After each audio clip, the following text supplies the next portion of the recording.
Kaum muslimin, hamba-hamba Allah sekalian yang kami muliakan, Dajjal ini akan memasuki seluruh kota-kota besar di dunia, kecuali Mekah dan Madinah dia tidak berhasil memasuki. Kedua kota ini, baik fisiknya tidak bisa masuk ke Mekah Madinah, baik ilmu kekuatan sihirnya dan magicnya tidak bisa masuk ke dalam Mekah dan Madinah. Makanya salah satu kata Nabi, kalau kamu ingin selamat, kamu dengar Dajjal sudah keluar, segeralah hijrah, larilah ke Mekah atau ke Madinah. Jika tidak mampu, ada 5 langkah lain yang diperintahkan Nabi agar selamat dari Dajjal la'natullah alaih. Kaum muslimin yang kami muliakan, Dajjal ini bukanlah makhluk raksasa tinggi besar. Saya waktu di Sydney, saya malu mendengarkan jawaban seorang ustaz kondang di TV, acara live, ditanyakan oleh jemaahnya, apakah itu Dajjal? Oh, katanya, Dajjal itu adalah makhluk yang sangat tinggi besar. Kalau dia masukkan kakinya ke samudra laut yang paling dalam hanya semata kakinya. Waduh. Kalau dia ngomong di timur, yang di barat mampu mendengar suaranya. Kalau dia kencing di satu kota, banjir satu kota itu. Malu saya mendengar tuh jawaban, ya Allah. Waktu SD saya sudah dengarkan kayak gitu. Lah ini ustadz level nasional loh, ngomong di TV, jawabannya kayak gitu, ngawur ngaco abis. Lalu sebenarnya Dajjal ini siapa? Rasul mengatakan dia adalah anak keturunan Adam, tingginya seperti kamu dan lebih pendek sedikit, mukanya bulat, kedua bola matanya utuh ada, hanya yang sebelah kanan tertutup oleh lapisan dagingnya yang atas meleleh kemari menutupi, dan bagian tutupan ini lengket ke pipinya, dan ada bergelantungan macam jengger ayam sedikit, kayak dahak. Orang maaf ya, kayak orang kumpulkan dahak banyak-banyak lalu disemburkan ke mata orang ini lalu meleleh gitu. Seperti inilah melelehnya daging di atas. Ini akibat dukhan loh, akibat dukhan. Seluruh orang-orang kafir menjadi zombie-zombie berjalan, jelek-jelek semuanya. Baik kaum muslimin, kemudian kata Rasulullah, kedua bola matanya seperti mau keluar lepas dari tempatnya. Hanya karena ini sudah ketutup, nampak tonjolan itu jelas. Sementara matanya sebelah kiri sudah hampir lepas dari tempatnya. Warnanya hijau kaca. Warna kulitnya putih kemerah-merahan, putih pucat kemerah-merahan. Bibirnya tebal, rambutnya kribo. Rambutnya kribo. Di sela-sela rambutnya yang kribo muncul rambut-rambut lurus seperti ijuk. Lehernya agak sedikit panjang, lebih panjang daripada kita, sedikit lebih panjang. Bahunya mereng, dadanya bidang, full daging, sekel. Rasulullah mengatakan bila ia berjalan, kamu akan melihat kedua mata kakinya saling berjauhan dan kedua jempol kakinya saling berdekatan. Udah kebayang? Seperti ini. Oh, tapi kalau ketemu orang kayak gini jangan dibilang Dajjal.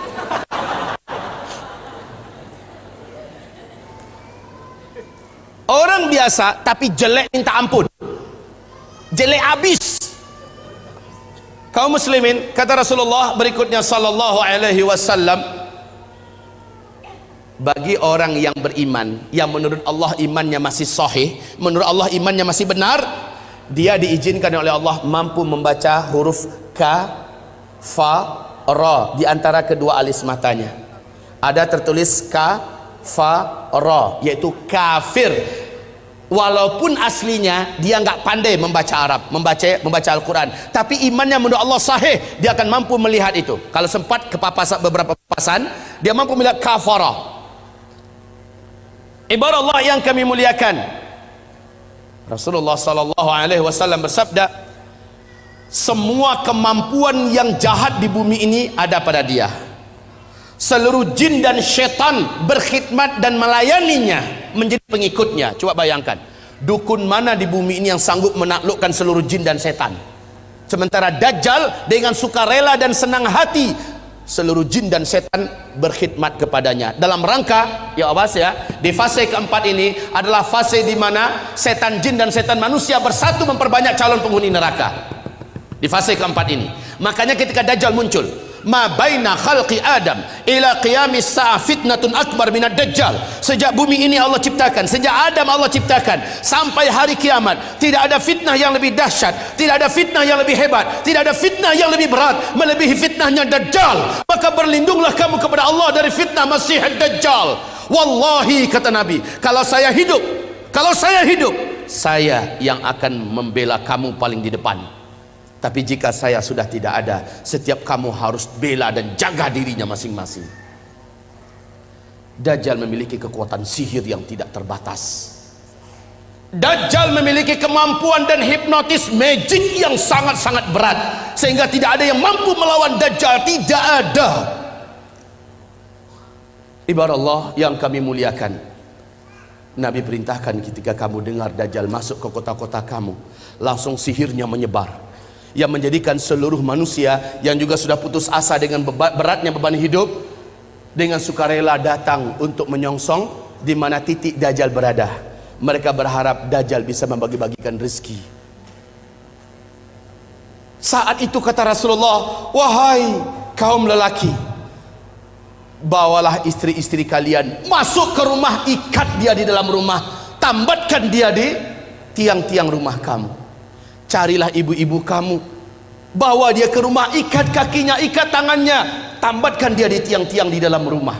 Carilah anak-anak gadis kamu, selamatkanlah wanita-wanita kamu, karena sesungguhnya yang paling banyak sujud menyembah Dajjal ketika Dajjal masuk ke kota-kota di bumi ini adalah kaum wanita. Mereka yang paling banyak menyembah Dajjal. Dan kata Rasulullah, siapa yang sempat menyembah Dajjal, maka sampai dia menghembuskan nafas terakhirnya, dia tidak akan pernah lagi beriman kepada Allah, dan dia akan kekal di neraka selama-lamanya. Maka ibu-ibu, pantas kalau Nabi memperingatkan umatnya berulang-ulang, berlindunglah dari Dajjal, berlindunglah dari Dajjal, berlindunglah dari Dajjal. Seluruh dukun satu bumi, seluruh ahli-ahli sihir satu bumi akan sujud menyembah Dajjal. Dengan sihirnya, Dajjal menunjuk ke arah langit. Maka dalam pandangan mata manusia, awan berkumpul berarak dari mana-mana, padahal sudah sekian tahun awan tidak ada di langit. Lalu menurunkan air hujan, padahal hanya Tuhan yang mampu melakukan itu. Dengan telunjuknya, Dajjal menunjuk ke arah tanah yang gersang dan tandus, maka tanah itu seperti memperlihatkan rumput-rumput hijau pun muncul, air sungai mengalir. Dengan sihirnya Dajjal, dia menunjuk ke arah kuburan yang ada, maka seluruh yang pernah mati dan ada di kuburan itu bangkit, hidup dalam keadaan utuh, manusia yang utuh seperti masih hidup dulu, dan langsung berjumpa sang ayah dengan anak, anakku, mak dengan anak, anakku, suami dengan istri, istriku, padahal mereka sudah mati. Ternyata terbongkar rahasianya. Rasul mengatakan itu seluruhnya bukanlah orang yang sudah mati, tapi jin-jin dan setan-setan yang menjelma menjadi orang yang dulu pernah hidup, agar menipu orang-orang yang masih hidup ini. Lalu mereka berkata, inilah Tuhan kita yang telah menghidupkan kami kembali. Akhirnya manusia sujud kepadanya. Sungguh sangat dahsyat, Pak. Orang-orang lemah iman, minim amal soleh, dia akan tertipu. Ingat sekali lagi, siapa yang beriman dengan Dajjal, dia tidak akan pernah beriman kepada Allah sampai dia mati. Dia akan menjadi ahli neraka kekal di dalamnya. Sekarang, apakah tanda-tanda Dajjal akan keluar? Ini penting. Sudahkah ada tanda-tanda itu sekarang? Menurut ibu, sudah ada apa belum? Apa? Sebentar, tolong dibaca hadis yang diriwayatkan, yang diceritakan oleh Fatimah binti Qais radhiyallahu anha. Hadis ini diriwayatkan oleh Imam Muslim dalam kitab sahihnya. Hadis ini diceritakan juga perjalanan Tamim Ad-Dari sebagai seorang kapten kapal dengan 20 anak kapalnya. Mereka diombang-ambingkan oleh ombak laut yang sangat tinggi. Hari gelap, angin sangat kencang, hujan lebat turun, petir menyambar-nyambar. Mereka tidak mampu mengendalikan kapalnya, terdamparlah mereka di salah satu pulau laut Yaman. Satu malaman mereka masih stay di atas kapal. Besok ketika matahari terbit, laut sudah tenang, mereka pun turun ke pulau itu. Kemudian mereka masuk ke dalam pulau, berjumpa dengan seekor binatang, yang binatang tersebut tinggi dan besar, berkaki 4, bulunya lebat hitam. Binatang tersebut dapat berbicara dengan bahasa Arab yang fasih, dan dia memperkenalkan dirinya bernama Al-Jassasah, sehingga hadis ini oleh para ulama ahli hadis disebut dengan hadis Jassasah. Binatang ini ibarat Allah yang kami muliakan memperkenalkan diri. Apa kata Tamim Ad-Dari? Kami ketakutan, kami sangka ini adalah setan wanita yang berwujud binatang ini. Kami takut mau dicelakakannya. Hampir kami lari. Kami dicegat oleh binatang itu. Jangan kalian takut. Saya tidak akan mencelakakan kalian. Apakah kalian datang dari Arab? Kami menjawab, iya. Sudah lama saya menanti kedatangan ada yang datang dari Arab. Sesungguhnya seorang lelaki di kuil tua sana sudah sangat lama menanti-nanti kedatangan orang yang datang dari Arab. Dia ingin mendengarkan perkembangan berita terakhir dunia sekarang. Pergilah kalian ke kuil tua itu, jawablah pertanyaan-pertanyaannya. Maka dalam keadaan takut, kata Tamim Ad-Dari, kami lari terbirit-birit meninggalkan binatang ini menuju kuil tua tersebut. Sampai di kuil tua itu, kami terbelalak, mulut menganga melihat pemandangan yang belum pernah kami melihatnya. Seorang lelaki bertubuh gempal, kedua kakinya dirantai dengan rantai yang teramat sangat berat dan besar, rantai besi. Laki-laki ini tergeletak di lantai. Rantai itu bersambung mengikat kedua tangannya. Rantai yang berat besar dari besi. Rantai tersebut menyambung mengikat ke membelenggu lehernya. Lalu dia berkata, kalian tidak usah takut. Apakah kalian datang dari Arab? Kami menjawab, iya. Sudah lama saya menanti kedatangan kalian. Apakah di Arab sudah muncul seorang lelaki yang ummi, mengaku-ngaku menjadi nabi penutup, namanya Ahmad? Kami menjawab, sudah. Ahmad kan salah satu nama Nabi Muhammad SAW. Sudah dekat. Jika begitu, waktunya sudah dekat. Apakah kalian beriman kepadanya? Tamim Ad-Dari menjawab, sebagian kami ada yang beriman kepadanya, sebagian lagi tidak. Sebaiknya kalian beriman, maka selamatlah kalian. Dia bertanya lagi, dijawab. Dia bertanya, dijawab. Apapun pertanyaannya dijawab. Kemudian pertanyaan yang perlu menjadi catatan kita, sebagai tanda dia ini akan keluar, ternyata dialah Dajjal. Ternyata dia adalah Dajjal. Dia bertanya tentang dua hal. Tentang pohon kurma baisan. Tamim Ad-Dari berkata, apanya ingin kalian tanyakan? Pohon kurma baisan itu hari ini masih berbuah enggak? Tamim Ad-Dari menjawab, sekarang masih, buahnya lebat. Lihat saja, sebentar lagi buahnya akan habis. Dan tak lama setelah itu saya pun lepas. Dia bertanya tentang Danau Tiberias. Dia bertanya tentang Danau Tiberias. Kemudian dijawab, mana? Dia bertanya tentang Danau Tiberias. Di manakah Danau Tiberias itu? Tahu? Lihat ini yang ada di lembaran yang ada di bawah.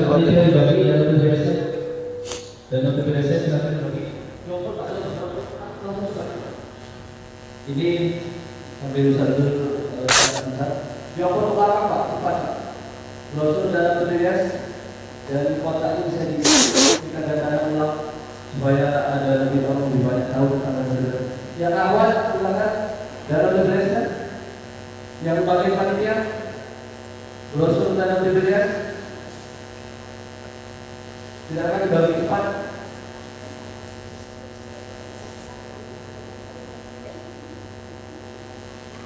Ayo, waktunya kita tidak lama. Terbatas, masih banyak penjelasan tentang akhir zaman. Silakan. Bantu, mohon dibantu. terus dioper belakangnya. Yang sudah mendapat medali berlian. Baik, kaum muslimin, perhatikan tentang Danau Tiberias. Jadi ada dua pertanyaan si Dajjal ini tentang kebun kurma Baisan. Yang kedua tentang Danau Tiberias. Laki-laki ini berkata, apabila buah kurma di kebun kurma Baisan sudah tidak berbuah, awas, saat itu saya sudah saatnya untuk lepas. Ibu tahu nggak, Bu, di mana kebun kurma Baisan itu? Ibu tahu tidak? Bilang cepat enggak. Pura-pura mikir lagi. Bilang enggak selesai. Ya Pak, kebun kurma Baisan letaknya di negeri Syam. Kalau sekarang ini perbatasan antara Yordania dengan Palestina. Ketahuilah oleh Bapak Ibu semuanya dan bacalah la haula wala quwata illa billah. Bacalah inna lillahi wa inna ilaihi raji'un. Sudah beberapa tahun belakangan ini kebun kurma Baisan sudah tidak berbuah 100%. Batang-batangnya pun cenderung kepada mati dan lapuk. Ini yang pertama. Yang kedua, laki-laki yang terikat ini yang ternyata adalah Dajjal. Dia bertanya tentang Danau Tiberias. Lalu Tamim Ad-Dari berkata, apanya yang kau ingin tanyakan? Airnya, masih ada air nggak sekarang?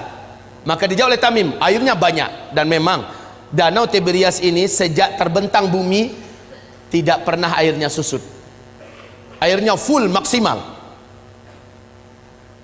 Lalu apa kata laki-laki yang terikat itu? Dajjal ini, nanti kalau airnya sudah menyusut, tinggal sedikit, saatnya saya akan mengelilingi seluruh dunia, saya akan masuk seluruh kota-kota, saya akan kuasai manusia. Untuk Bapak Ibu ketahui seluruhnya, sejak tahun 2003 terjadi penyusutan.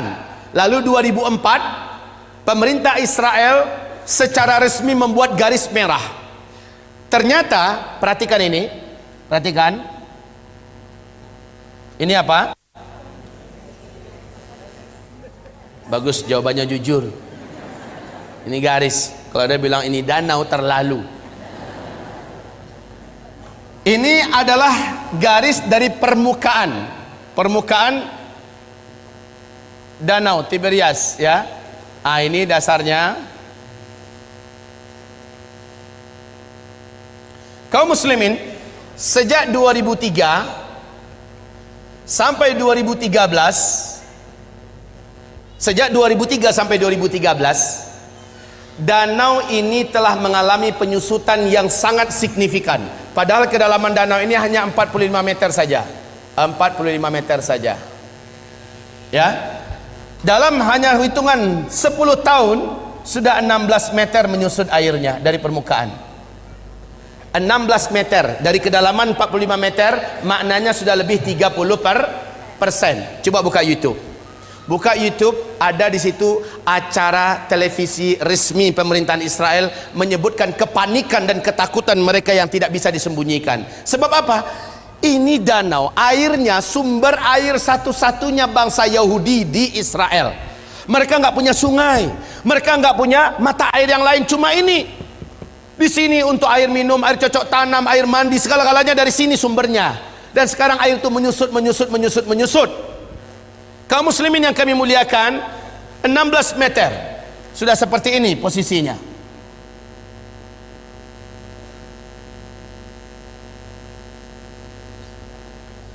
Tahun 2015 akhir 2015, bahagian yang paling menonjol dari danau ini sudah muncul seperti pulau-pulau kecil. Kelihatan seperti pulau-pulau kecil di atas permukaan danau.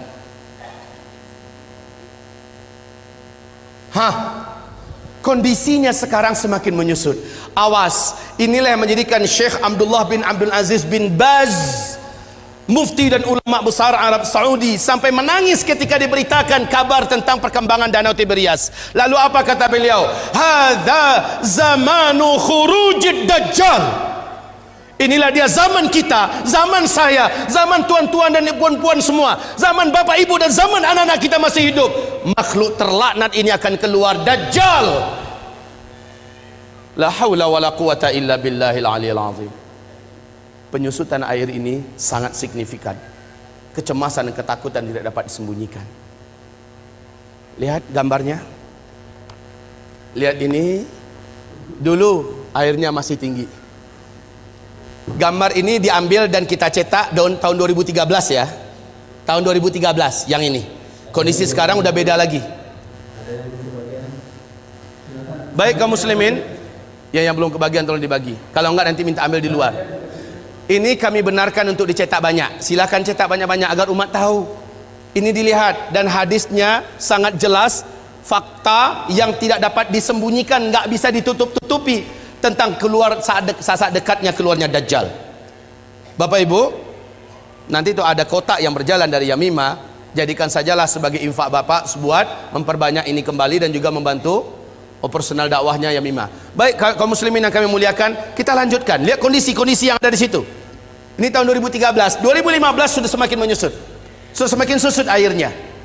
Sekarang negara-negara besar dunia sudah membuat simbol-simbol penyambutan kedatangan Dajjal. Seluruh negara-negara besar di dunia termasuk Arab Saudi. Lihat, Arab Saudi di Madinah, luar kota Madinah, sudah membangun istana kerajaan di satu bukit di luar kota Madinah. Ada yang tahu? Ada yang pergi umrah, pergi haji? Lihat di sana. Dan kata Rasulullah, Dajjal nanti akan naik ketika dia tidak berhasil masuk Mekah, enggak berhasil masuk Madinah, dia naik ke atas salah satu bukit yang disebut dengan Bukit Khabisha atau Bukit Ba'guk, Bukit Garam. Para ulama sekarang dan orang-orang kota Madinah menyebutnya dengan Bukit Dajjal. Ternyata ketika Dajjal naik ke atas, dia menunjuk ke arah Masjid Nabawi. Dia berkata, itu adalah istana putihnya si Ahmad. Itu adalah istana putihnya si Ahmad. Ini hadis Rasulullah. Dajjal naik ke atas bukit itu dan menunjuk ke Masjid Nabawi dan berkata, itulah istana putihnya si Ahmad. Dalam keadaan geram, dia hantarkan kakinya 3 kali di atas bukit itu. Maka satu kota Madinah gempa. Akhirnya seluruh orang munafik keluar, orang-orang musyrik keluar dari Madinah dan bergabung dengan Dajjal. Itulah hari bersihnya Madinah dari kaum munafikin dan musyrikin. Kaum muslimin, istana putihnya Muhammad. Ketika Nabi melafazkan hadis itu, Masjid Nabawi macam apa bentuknya? Lantainya aja masih dari pasir, tiang-tiangnya masih dari pohon kurma, belum dikasih dinding. Lotengnya saja, atapnya saja masih dari pelepah kurma. Tapi ketika Dajjal mengatakan itulah istana putihnya si Ahmad, maka lihat keadaan istana putih itu enggak dengan Masjid Nabawi sekarang.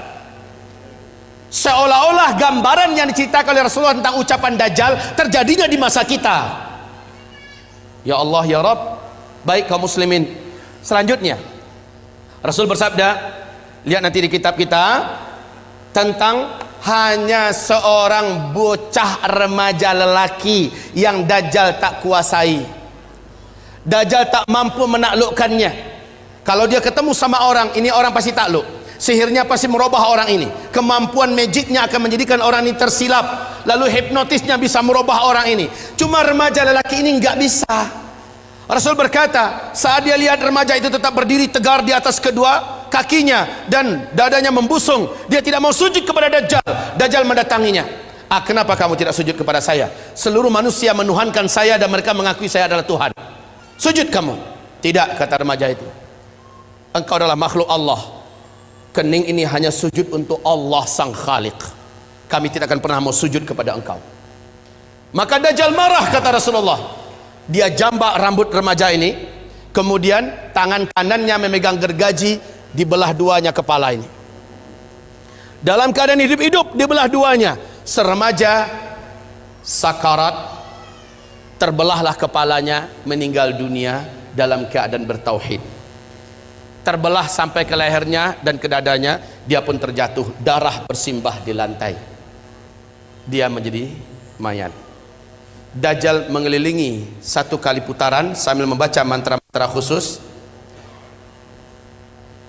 Setelah itu Dajjal menunjuk ke arah mayat remaja laki-laki ini. Qum, bangkitlah kamu, hiduplah kamu. Kalau selama ini Dajjal hanya dengan permainan sihirnya Tapi kali ini memang betul-betul Allah izinkan Dajjal bisa menghidupkannya kembali. Dan Allah izinkan tubuh yang tadi terbelah kembali bertaut. Bukan ilmu rawa rontek ya. Kembali bertaut, bersatu, dan kepalanya juga. Kemudian remaja ini bangkit. Bangkit, darah yang tadi di lantai masih bergenang. Tubuh yang tadi berlumuran darah masih saja basah dengan lumuran darah. Tapi remaja ini sudah utuh dan dia berdiri seperti awal. Dajjal bertepuk dada dengan sangat bangga memperlihatkan kepada pengikutnya, kalian lihat semua, saya sudah matikan dia dan saya sudah hidupkan di depan mata kalian semua. Makin mantap iman mereka. Sementara si remaja ini lain lagi. Loh, ente kenapa masih belum sujud pada saya? Saya sudah buktikan pada ente, saya adalah Tuhan ente. Sujud, kata Dajjal. Sorry Jal, justru dengan yang kamu lakukan pada saya sekarang makin memantapkan iman saya. Kamu asli Dajjal. Saya baca hadis Rasulullah, Dajjal akan membunuh seorang lelaki yang tidak mau, seorang remaja lelaki yang tidak mau tunduk kepadanya, kemudian menghidupkannya kembali. Tapi ada lanjutan dari hadis Nabi, ente tak akan mampu lagi membunuh saya kali kedua. Dan sejak hari ini ente tak akan mampu membunuh siapapun saja manusia. Kemampuan ente sudah diangkat oleh Allah. Hai manusia, sadarlah kalian, ini Dajjal. Dajjal marah, ingin membunuhnya kembali, memang hilang kemampuannya. Nah, kaum muslimin, hamba-hamba Allah yang kami muliakan, remaja lelaki. Remaja lelaki. Dalam ilmu sosial, hitungan remaja itu usianya, ilmu sosial loh ya, belasan tahun Pak. 12, 13, 14, 15, 16. Ada yang berselisih di usia 17. Ini usia remaja dalam hitungan ilmu sosial. Bapak Ibu dengar tidak berita yang mengguncang dunia Arab, sampai seluruh TV-TV Arab memuat berita ini yang masih ada di YouTube.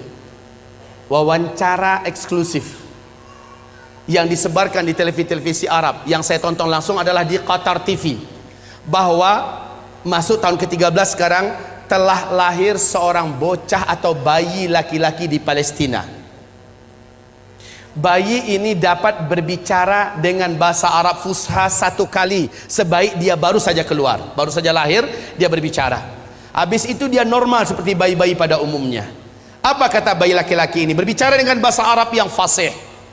Dia berkata, tolong terjemahkan kalau ada yang tahu.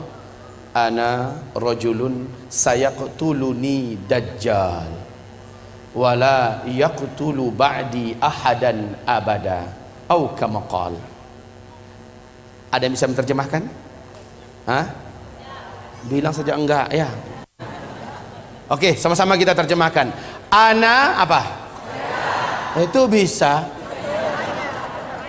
Rajulun, seorang lelaki, sayaqtuluni Dajjal, yang nanti akan dibunuh oleh Dajjal, wala yaqtulu ba'di ahadan abada, setelah saya Dajjal tak sanggup membunuh siapapun saja lagi selama-lamanya. Kemudian dia normal menjadi lelaki, bayi pada umumnya. Jika berita ini betul-betul terjadi, kalau beritanya benar, saya sudah menyaksikan sendiri di TV-TV Arab, pernah di YouTube juga masih ada disimpan, filenya masih bisa kita tonton Pak ya.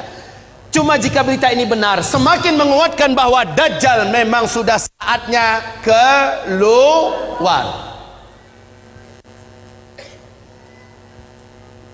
Yang sangat menakjubkan, Dajjal nanti akan keluar, kata Rasulullah SAW, di tengah-tengah kaum Yahudi Asbahan. Asbahan ini di mana? Iran.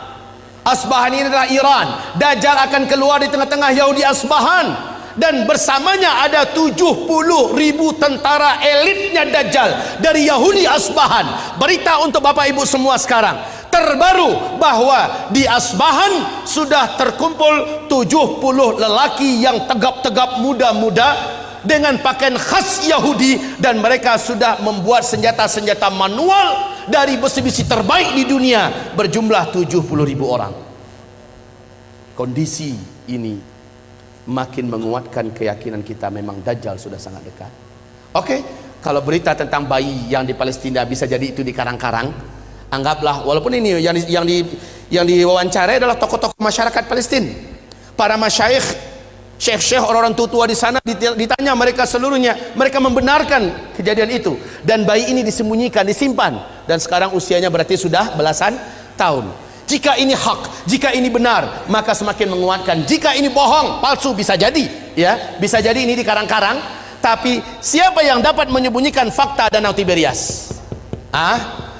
Siapa yang dapat menyembunyikan dan menutupi fakta mengeringnya Danau Tiberias di Israel hari ini? Siapa yang dapat menyembunyikan fakta berhentinya berbuah kebun kurma Baisan yang selama ini tidak pernah berhenti berbuah? Hari ini sudah. Subhanallah. Kaum muslimin, sangat dekat Dajjal ini akan keluar. Dajjal berapa lama? Enggak lama. Kata Rasulullah hanya 40 hari. Setelah dia lepas, dia hanya berumur 40 hari. Satu harinya yang pertama kamu hitung 1 tahun. Satu hari kedua kamu hitung 1 bulan. Satu hari ketiga kamu hitung 1 minggu. Hari-hari yang tersisa yaitu 37 sama dengan hari-hari kamu biasa. Maka kalau ditotal setahun 2 bulan 2 minggu saja, Dajjal pun habis. Siapa yang menghabisinya? Inilah tanda besar kiamat yang ketiga. Jadi sangat dekat, ya. Dajjal itu hanya sebentar. Yang ketiga adalah turunnya Nabi Isa alaihi salam. Turunnya Nabi Isa alaihi salam. Di mana turunnya? Di Suriah, di Damaskus, di Masjid Putih yang ada menara putihnya.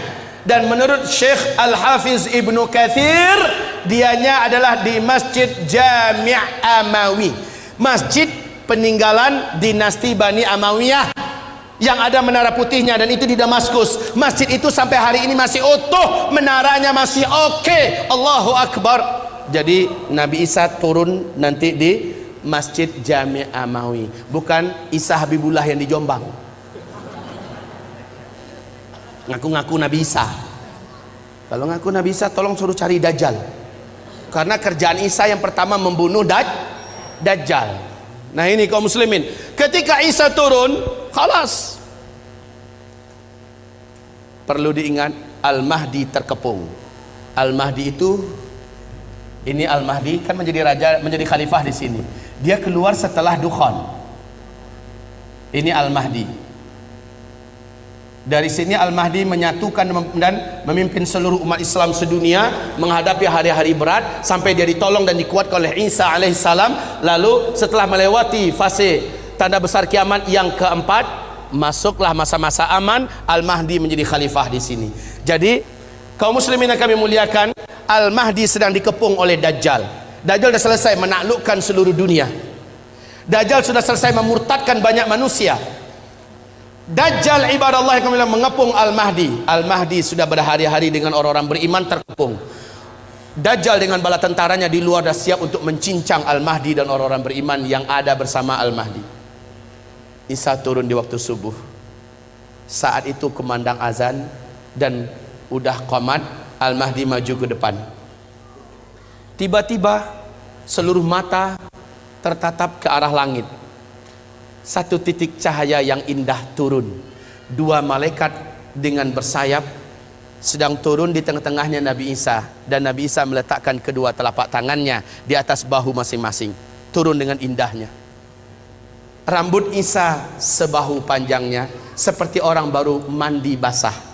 Menetes-netes kelihatan, wajahnya sangat rupawan dan sangat membuat orang jatuh cinta. Isa sangat indah. Turun. Ketika Isa turun, 2 malaikat kembali naik. Al-Mahdi langsung mundur mempersilahkan Nabi Isa untuk menjadi imam sholat subuh.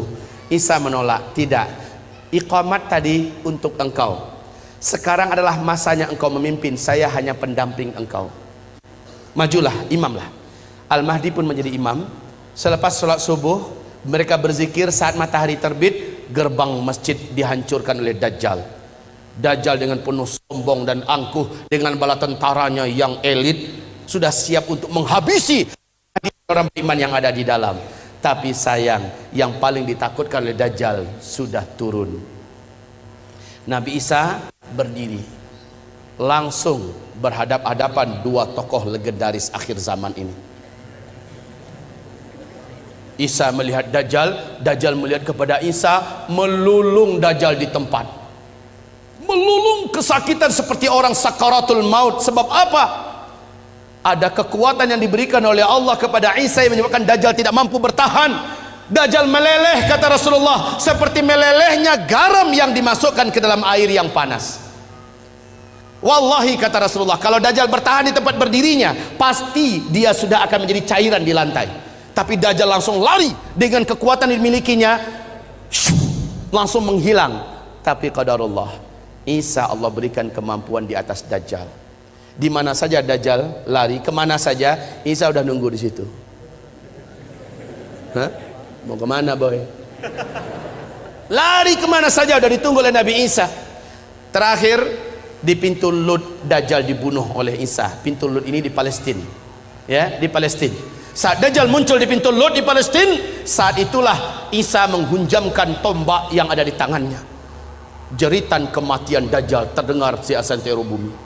Setelah itu darah Dajjal dinampakkan kepada Al-Mahdi dan orang beriman serta orang Yahudi melihat Isa mengangkat tombak itu tinggi-tinggi. Dajjal sudah mampus.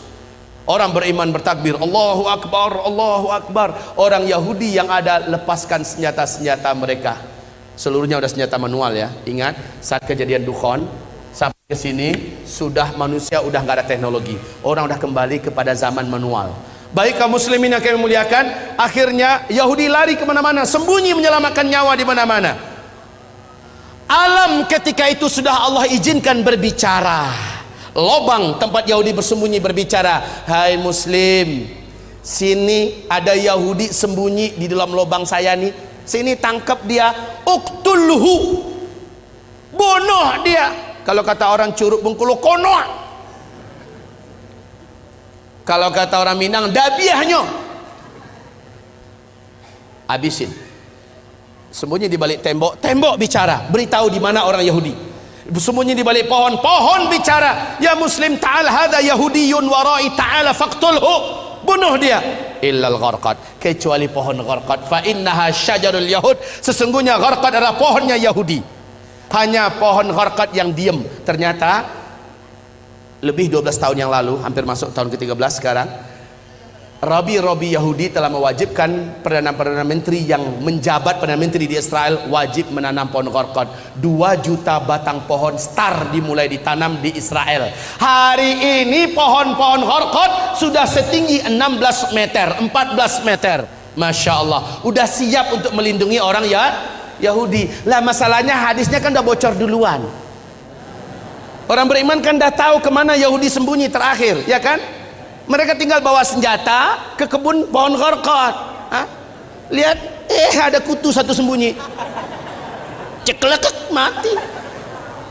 Kemana-mana sembunyi Yahudi, pap, pap, habis Yahudi, habis. Isa langsung mengumumkan salib adalah batil. Maka orang-orang Nasrani berbondong-bondong masuk Islam.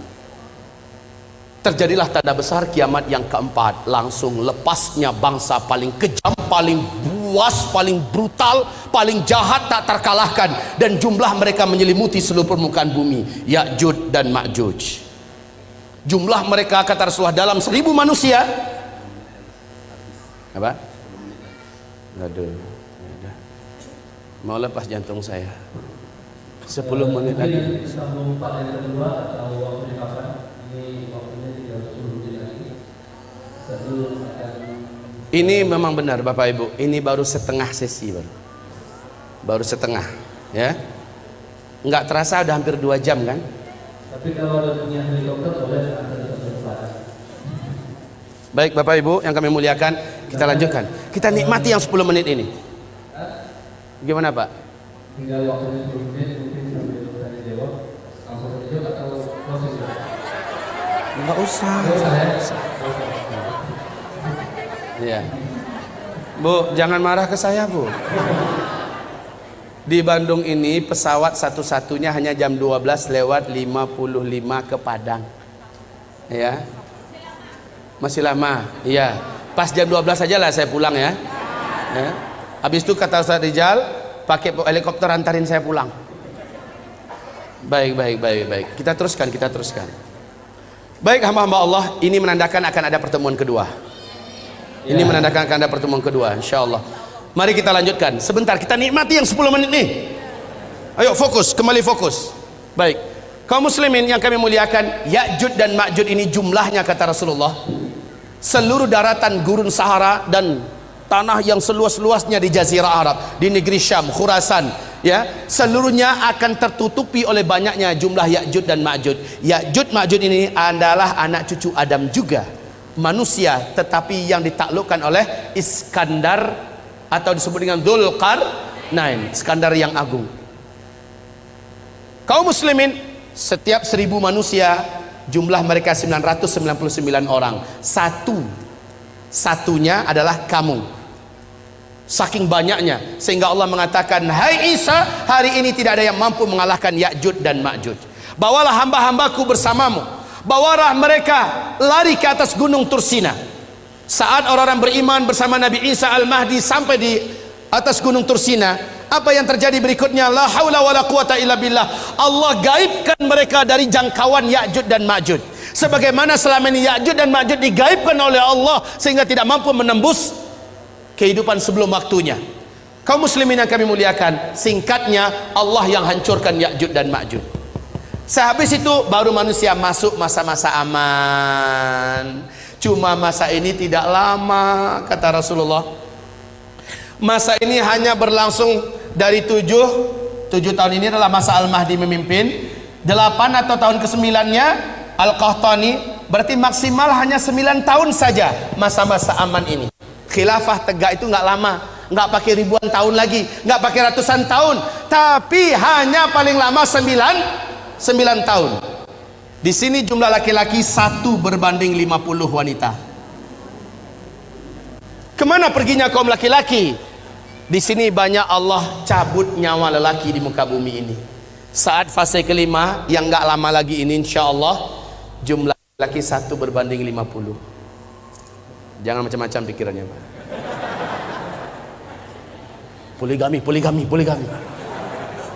Udah nggak kepikiran, percayalah. Yang pertama, bapak udah banyak nggak ada, ya. Yang kedua, saat itu kalaupun masih hidup, insya Allah pikiran bapak full memikirkan amal soleh dan ibadah yang kuat sekuat-kuatnya kepada Allah Subhanahu wa Ta'ala. Ibarat Allah yang kami muliakan, ini dah 10 tanda besar kiamat. Oh ya, yang ke-7 belum ya? Ini Ya'juj dan Ma'juj. Ya'juj dan Ma'juj. Saya singkatkan, di sini tanda besar kiamat yang kelima, yaitu matahari terbit dari sebelah barat. Kemudian yang keenam, keluarnya binatang raksasa dari dalam perut bumi yang Allah ceritakan dalam Al-Quran. Binatang ini Allah sebut dengan sebutan Dabbatul Ardi. Berkaki banyak, bertangan banyak, dapat berbicara dengan manusia, membawa cincin Nabi Sulaiman, tongkat Nabi Musa. Binatang ini muncul di 3 tempat yang berbeda di muka bumi di waktu yang berbeda-beda, memberi tanda kepada manusia yang masih hidup. Yang beriman akan dibuatnya bercahaya bersih wajahnya dan terang benderang, sementara orang kafir dibuatnya wajahnya menjadi gelap, hitam dan buruk rupanya. Lalu binatang itu kembali tenggelam. Barulah setelah itu tanda besar kiamat yang ke-7, bertiup angin lembut kematian dari timur, atau dalam hadis Nabi mengatakan dari negeri Yaman, ya. Angin lembut kematian, saya singkat saja, ALK, angin lembut kematian. Yang wafat oleh angin ini hanyalah orang yang beriman saja, walaupun imannya seujung kuku kata Nabi. Dia hanya kenal dengan Allah dan percaya Allah itu ada, maka dia akan dijemput oleh angin ini. Saat dia tersentuh oleh angin tersebut, walaupun dia di dalam gua, walaupun dia di atas gunung, ada di lembah, ada di pulau, angin tersebut akan sampai ke sana. Saat terhirup olehnya angin itu, saat tersentuh dia oleh angin itu, dia pun tergeletak di tempat, meninggal di situ. Serentak satu muka bumi umat Nabi Muhammad meninggal dunia. Inilah tanda besar kiamat yang ke-7. Tanda besar kiamat yang ke-8, 9, 10, insya Allah sudah tidak ada lagi orang Islam yang menyaksikannya. Maknanya kiamat besar, kehancuran alam semesta tidak akan pernah disaksikan oleh umat Islam, alhamdulillah, kecuali orang Islam yang gagal menyelamatkan imannya ketika Dajjal keluar. Peluang ini akan ditemukan, mungkin ada. Apa tanda besar kiamat yang ke-8? Yaitu tenggelamnya seluruh daratan bumi di sebelah timur, Australia, New Zealand, Indonesia, Malaysia, Brunei, Singapura, Thailand, Filipina, Jepang, Cina, India, Pakistan, yang seluruh negeri Asia Tengah, bahkan Rusia tenggelam seluruhnya masuk ke dalam bumi. Tanda besar kiamat yang ke-9 langsung menyusul. Seluruh daratan bumi sebelah barat tenggelam masuk ke dalam laut, yaitu Brasilia, Amerika Serikat seluruhnya, Afrika, Eropa, ya, seluruhnya, Suriname tenggelam masuk ke dalam laut. Yang tersisa adalah satu ketul bumi, ya. Yang tersisa adalah satu daratan bumi yang ada di Timur Tengah. Nah, inilah dia, Jazirah Arab dengan Syam. Hanya ini yang tersisa. Jazirah Arab ini adalah Yaman. Ini adalah Yaman, daratan paling bawahnya. Kata Rasulullah, tanda besar kiamat yang ke-10 adalah dari daratan negeri Yaman, dari dalam perut buminya muncul api yang teramat sangat besar dan kuat, panas setinggi-tinggi gunung, dan paling rendah itu setinggi bukit. Api ini muncul yang menyebabkan orang-orang yang masih hidup di daerah ini kepanasan, dan seolah api ini akan mengejar mereka. Mereka lari sekencang-kencangnya menuju ke Syam. Saat seluruh manusia sudah bersatu dan berkumpul seluruhnya di negeri Syam, barulah malaikat Israfil meniup sangkakala yang pertama. Kiamat besar dimulai. Untuk pemberitahuan kepada Bapak Ibu, buka YouTube, lihat di Yaman hari ini sudah ada satu fenomena alam yang menakjubkan dan menakutkan. Sudah ada satu kawasan area yang panas seperti di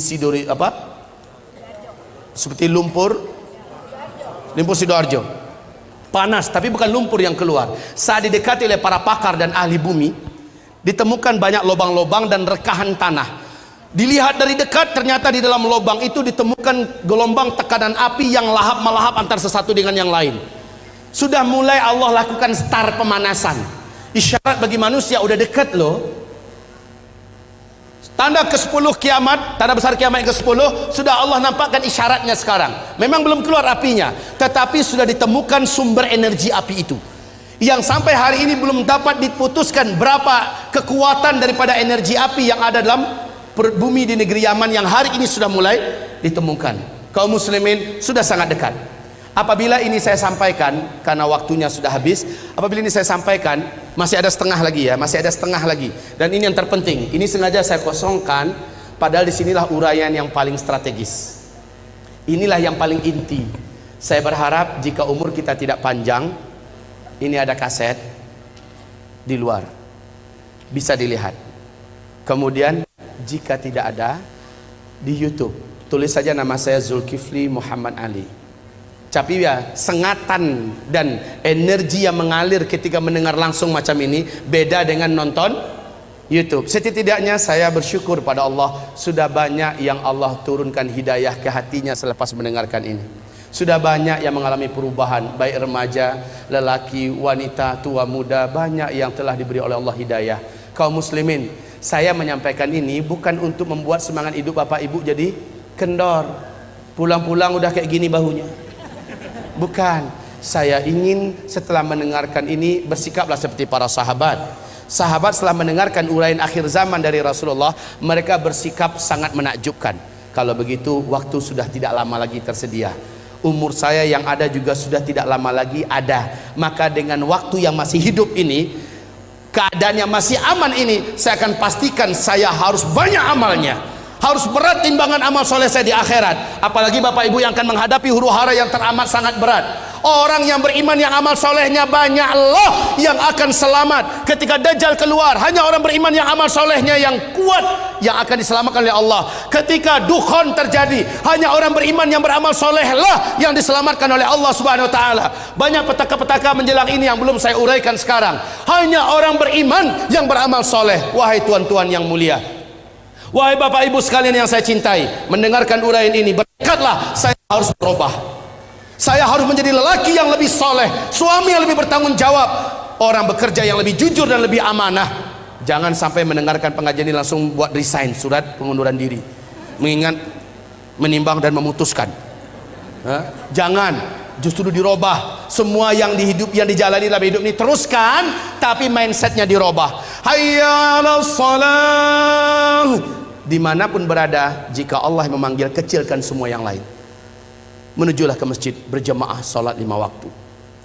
Al-Quran, akrabkan diri, bacalah Al-Quran. Kalau ketika Al-Qurannya ada, kalau tidak yang hafal di mulut, sering-seringkan membacanya. Hafalkan dari sekarang surat Al-Kahfi 10 ayat pertama atau 10 ayat terakhir, karena ayat ini menjadikan kita tidak mampu ditembus oleh Dajjal, baik sihirnya, kekuatannya, dan bahkan kita tidak akan nampak oleh Dajjal kalau kita membaca surah Al-Kahfi. Sebab Allah melindungi pemuda-pemuda Kahfi dari incaran dan kejaran penguasa zalim. Allah lindungi mereka, makanya dijadikan surah Al-Kahfi surat yang harus dihafal. Baik, dan seterusnya dan seterusnya. Insya Allah kita bertemu kembali. Semoga sahabat Yamimah bekerjasama dengan pengurusi DKM Masjid Istiqomah ini agar pertemuan kedua nanti bisa dilanjutkan. Bertekad hadir ya Bu ya? Bertekad hadir Pak? Apapun kegiatannya pastikan saya harus datang kembali, karena sesi kedua adalah ini yang paling menentukan. Inilah uraian sejati. Kalau tadi adalah pengantar, tetapi itu pun sudah bisa menggigit Bapak Ibu. Baik, demikian saja. Mohon maaf, saya minta maaf tidak bisa berumah tamah dengan Bapak Ibu saat sekarang ini. Ke depan jangan lagi jadwalnya di mana saya akan pulang hari itu ya. Baik, insya Allah saya siap. Umpamanya ke depan itu besok 2 hari 3 hari baru saya pulang, jadi bisa berlama-lama kita. Demikianlah dari saya. Nastaghfiruka ya Allah wa natubu ilaik. Buku ini senantiasa saya bawa kemanapun saya ceramah. Zikir akhir zaman, di dalamnya memuat dalil-dalil tentang kejadian-kejadian ini, baik dari ayat, dari hadis-hadis Nabi, dan yang paling penting dari kitab Zikir Akhir Zaman. Di dalam kitab ini memuat semua perlindungan-perlindungan yang diperintahkan Nabi. Ketika terjadi dukhan, kamu amalkan ini dan segera baca ini. Ketika keluar Dajjal, kan tadi ada 6 cara selamat dari Dajjal, ada di kitab kita Zikir Akhir Zaman. Sementara ensiklopedi akhir zaman khusus kitab ilmiah terlengkap, tetapi di dalamnya tidak ada tentang amalan-amalan perlindungan akhir zaman. Beda dengan di kitab Zikir Akhir Zaman. Sebagai rekomendasi saya buat umat, karena banyak Ustadz, bagaimana cara mendapatkan kitab ini, bagaimana cara mendapatkan, banyak pertanyaan begitu. Nah, mumpung ada, tolong didapatkan dan dibaca. Pertemuan berikutnya jadi enak insyaallah ta'ala.